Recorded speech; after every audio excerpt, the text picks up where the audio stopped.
김프로이드와 함께하는 시간입니다. 김프로 어서 오십시오. 네, 안녕하세요. 예. 저희가 금요일 날 녹음을 해서 네.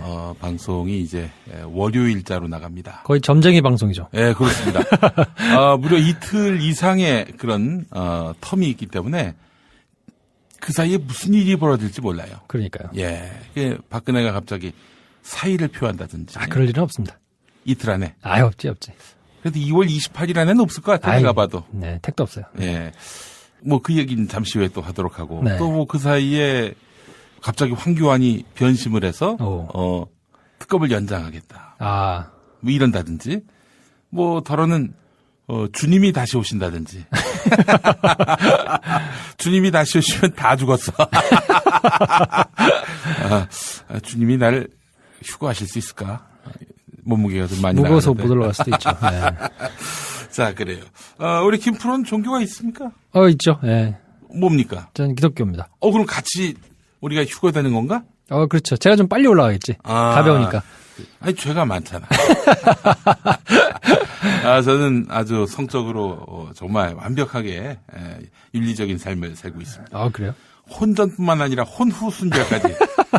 이런 사람이 없어, 세상에. 본인의 의지가 아닐 수도 있잖아요. 의지가 아니든, 의지든. 행위의 결과지. 그래? 네.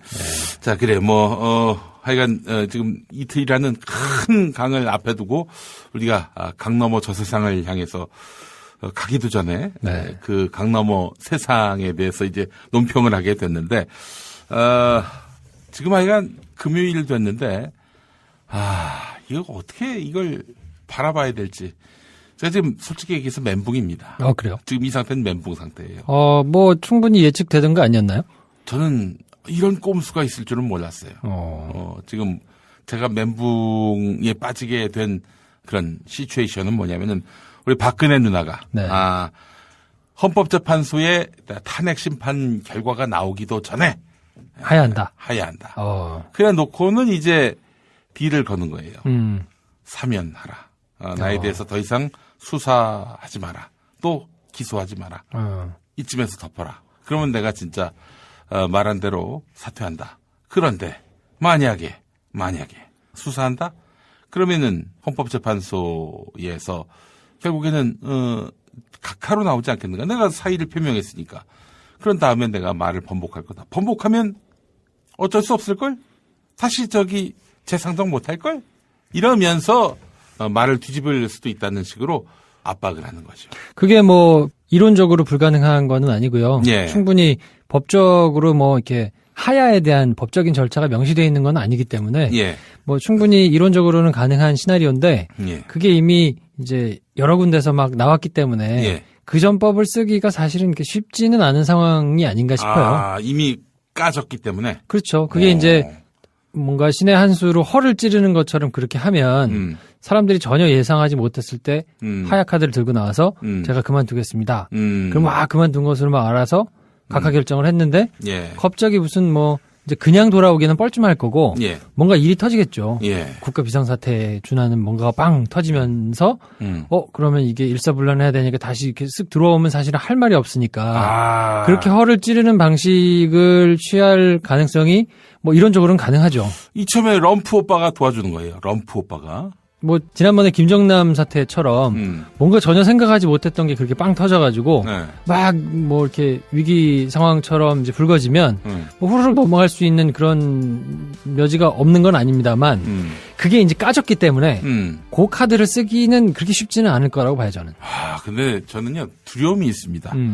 이런 정도의 진짜 상상을 초월하는 이 꼼수 이런 꼼수를 쓴다면 이거 말고도 카드는 한 15가지는 있을 것이다. 지금 여러 가지를 지금 개발해가지고 이거저거 저울질을 하고 있을 거예요. 이제 막판에 왔기 때문에 쓸 수 있는 카드는 다 아마 검토를 하고 있을 거고 그래서 막판 변수가 이제 어떤 게 생길 것인가에 대해서 이제 촉각을 곤두세우고 지켜봐야 되는 것 같고요. 예. 네.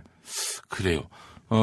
그 헌법재판소의 탄핵 심판 그날까지 잠자코 있다가 사약을 받을 리는 없을 것이다. 그러지는 않겠죠. 안 죽으려고 뭔가 하여튼 할 수 있는 액션은 다 취할 텐데, 제가 약간 조심스럽게 보는 부분은 예. 김평호 변호사가 나와가지고 정말 말도 안 되는 막말 비슷하게 이제 막 늘어나가지고 욕 많이 먹었잖아요. 똥을 쌌어요 그 안에 들어가서. 욕 많이 먹었는데 그 중에서 조금 유념해서 봐야 될 게 있기는 합니다. 어떤 거예요? 그러니까 절차적인 정당성에 대해서 이제는 법리적으로 논쟁을 할 수는 없는 사안이잖아요. 완벽하니까. 뭐 말이 안 되니까. 예. 내가 뭐 이거가 죄가 없다고 주장하기는 쉽지 않잖아요. 그건 뭐 처음부터 그렇게 예측이 되어 왔던 건데 제가 주목하는 건 어떤 거냐면 그러면 이게 법적으로 문제가 없다. 그래서 내가 정당하게 대통령직을 계속 유지해야 된다라고 주장할 수가 없다면 박근혜 대통령 대리인단에서 취할 수 있는 카드는 절차상 하자를 만들어낸 거예요. 이게 심판 과정에서 문제가 있다. 그래서 이제 한동안 나온 게 공정성에 문제가 있다면서 그때 막 말을 걸었잖아요. 근데 그거는 사실 뭐 공정성에 문제가 없는 것으로 억지라는 게 보이기 때문에 예. 정치적으로 자기들 편을 응집시키고 결집하는 효과만 아마 기대를 하고 있을 거고. 예. 근데 그거보다 조금 더 조심스럽게 봐야 되는 거는 그러니까 쉽게 얘기하면 형사재판의 예를 들면 김용민이 김프로를 때려가지고 법정에서 이제 재판을 받는단 말이에요. 그럼 김프로를 때렸으면 뭐 폭행이나 이런 걸로 걸려야 될 텐데 검찰이 기소를 잘못하는 거예요. 뭐 명예훼손이나 무슨 뭐 공갈이나 이러면 이게 김용민이 김프로를 때린 게 죄가 아니어서가 아니고 예.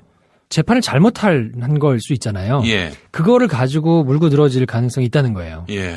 그러니까 대통령 탄핵 심판이 국회에서 이렇게 진행이 돼가지고 헌재로 넘어와서 지금까지 쭉 진행이 돼 왔는데 가만히 살펴보시면 국회에서 처음에 문제가 있다고 헌법재판소에다가 그러니까 법원 검찰로 얘기하면 기소를 할 때 공소장이 잘못 쓰였다는 걸로 되면 예. 처음부터 그냥 다 무력화시킬 수 있어요. 그러니까 그 부분에 대해서 이제 공격을 하려고 논리를 짜는 것 같아요. 예. 김평호 변호사가 얘기를 한 거는 뭐 그 여러 가지 기행들만 주로 소개가 돼가지고 이정미 권한대행이 한패라는 둥 무슨 막 이러면서 이제 말도 안 되는 얘기를 막 쏟아내서 그리고 나오면서 기자한테 무슨 막 말도 안 되는 막 뭐 쓰레기 언론이라고 하고 막 이런 것들만 부각이 됐는데 예.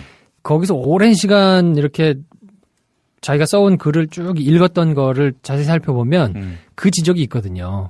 국회에서 여러 가지 죄목을 지정해서 탄핵 심판을 하는 데 있어서 절차적으로 오류가 있을 수 있다. 근데 그 부분에 대해서는 다소 약간 논란이 있을 수 있는 부분도 없지는 않아서 만약에 그렇게 돼가지고 그게 문제가 된다 그러면 정말 황당하고 억울한 상황이 생길 수 있거든요. 예. 근데 아마 거기에 총력을 기울이는 거 아닌가 하는 생각이 조금 들고요. 아니 근데 그럼 그걸 누가 심판하면서? 그러니까 헌재가 그걸 이제 판단을 할 텐데 예. 그 부분에 대해서 만약에 말이 조금이라도 먹힌다. 그리고 예. 법률가들 사이에서 논란이 일기 시작한다. 예. 한다면 예. 그거를 가지고 정치적인 걸로 확대를 시켜 나갈 수는 있을 거예요. 왜냐하면 법률가들 사이에서는 이게 법률가의 양심에 따라서 야, 제가 주장하는 게 처음부터 끝까지 다 잘못된 건 아니고, 저 중에 10가지를 제가 주장했는데, 한 8가지는 정말 말도 안 되는 생떼인데, 그 중에 한 2가지 정도는, 저것도 말은 되는데? 라고 만약에 법률가들이 여기저기서 코멘트하는 사람이 한둘이라도 나오면, 보수적인 완전 말도 안 되는 극우 매체들을 바탕으로 해서, 그 2가지만 집중적으로 조명해서, 이거는 여기도 이런 법률가들도 찬성했다. 라면서 막 여론을 몰고 나가면 그냥 보는 사람들 입장에서는 저게 말이 되는 건가? 라고 또 휘둘릴 수 있거든요. 그러면 심판 결과에는 영향을 미치지는 않겠지만 어쨌든 불복 프레임을 만들어 가지고 그렇죠. 차후에 어떤 뭐 대선 국면이라든지 이런데 유용하게 쓸 것이다. 그렇죠. 지금은 절차상 하자를 후벼 파서 어디가 됐든 문제가 될 만한 구석을 건드려내는 것 말고는 저쪽에서 공식적으로 할 수 있는 거는 없거든요. 그러니까 그 부분에 책을 잡히지 않기 위해서 헌재는 여러 가지 강제권을 발동할 수 있음에도 불구하고 참았단 말이에요. 예. 막 택도 아닌 얘기를 해도 뭐 그냥 내버려 뒀단 말이에요. 예. 아무것도 막지 않고. 왜냐하면 그걸로 인해서 공정성 시비에 문제가 생길까 봐. 예. 근데 그게 먹히지 않았으니까 다른 절차상의 흠결은 없는지 혹은 국회에서 넘어올 때 혹시 문제가 있는 건 없는지 절차상 문제가 있었다는 거를 최대한 끄집어내서 논리를 만들어서 그걸 부각해서 그거를 자기들의 뜻을 받아주는 언론들을 활용해서 그리고 또 우리 김진도파 같은 양반들을 활용해가지고 여기저기 막 소리가 나오게 해서 그걸로 뭔가 끌어가지고 결과가 탄핵 인용으로 나오더라도 그 뒤에 가서 이거는 정치적으로 문제가 있었다라고 계속 주장할 수 있는 여지를 만들어내는데 뭐 그럴 수도 있겠네. 근데 그게 뭐 대세를 바꾸거나 그러진 않을 것 같아요. 대세를 바꾸진 않지만 새를 키울 수는 있을 것 같고요. 그 새를 키워봐야 얼마나 키울지 의문이고 그냥 뭐 그들만의 딸딸이가 아닐까 싶은데. 그렇기는 한데 그래도 좀 시끄러운 국면으로 접어들 수는 있을 것 같아서 그거에 대해서 더 이상 빌미를 주지 않도록 하여튼 좀 노력을 많이 해야 될 것 같고요. 그거와 더불어서 정말 변수, 뭐 누가 아프다거나, 너무 사고를 나간다거나, 뭐 이런 상황들이 생길 수 있으니까 막판에 정말 아주 예의주시하고 좀 봐야 될 것 같아요. 그 변수라 하면 갑자기 모 재판관이 어느 재판관이 교통사고를 당했다든지 아프시다거나 뭐 이런 상황이 이제 갑자기 생기거나 뭐 이러면 뭐 하여튼 복잡해질 수 있거든요. 그러니까 지금은 5만 가지 쓸 수 있는 모든 꼼수의 카드를 다 모아놓고 시도를 할 거기 때문에요.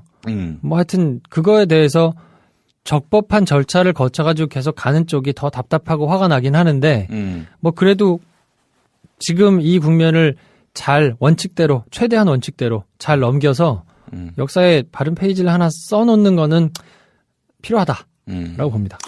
예, 알겠습니다. 뭐 하여간 뭐 박근혜가 워낙 그 똥을 벽에 많이 이제 발라가지고 사람들한테 더 이상 발언이 먹히기 쉽지 않을 것이다라는 판단은 해봅니다만. 그렇죠.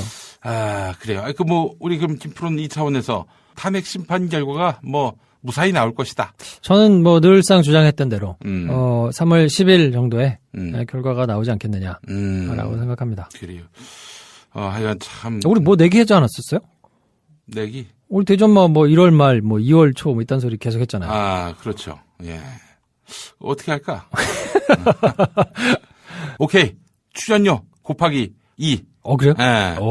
그렇게 하나 한번 하겠습니다. 좋아요. 예. 뭐 크게 감동은 없는 것 같은데.